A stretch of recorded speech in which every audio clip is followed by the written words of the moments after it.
रुकिए, अगर आप सास हैं, बहू हैं या शादीशुदा हैं, तो इस वीडियो को अंत तक ज़रूर देखिए, क्योंकि आज मैं आपको भगवान शिव द्वारा हनुमान जी को बताया गया एक ऐसा रहस्य सुनाने जा रही हूँ, जिसे सुनकर शायद आप अपने घर के रिश्तों को कभी पहले जैसा नहीं देख पाएंगे।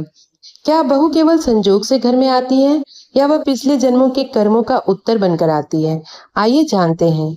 नमस्कार दोस्तों, आपका स्वागत है आपके अपने अनुपम जीवन में।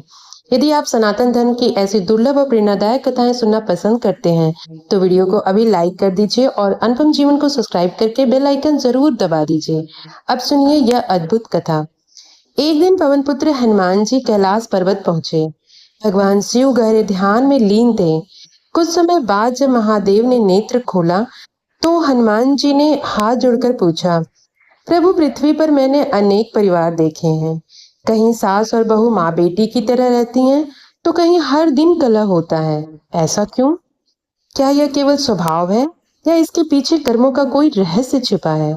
महादेव मुस्कुराए और बोले, हनुमान, इसका उत्तर एक छोटी सी कथा में छुपा है। एक गांव में दो महिलाएं रहती थीं। पहली महिला जब बहू थी, तब उसकी सास उसे हर दिन अपमानित करती थी। वह मन ही मन सोचती थी कि यदि मैं कभी सास बनी तो अपनी बहू को बहुत प्रेम दूंगी। समय बीत गया, वह स्वयं सास बनी, लेकिन धीरे धीरे उसके भीतर अहंकार आ गया। अब वही व्यवहार जो कभी उसकी सास उसके साथ करती थी, वह अपनी बहू के साथ करने लगी। बहू चुपचाप सब सहती रहती। एक दिन बहू ने बिना क्रोध के केवल इतना कहा, माँ जी, शायद हम दोनों का रिश्ता आज का नहीं है। भगवान हमें एक दूसरे से कुछ सिखाना चाहते हैं। उस रात सास ने एक अद्भुत स्वप्न देखा।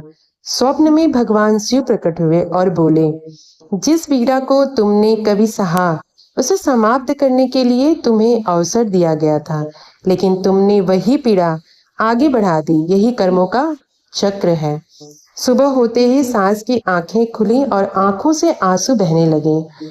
उसने अपनी बहू से क्षमा मांगी और उसे बेटी की तरह गले लगा लिया।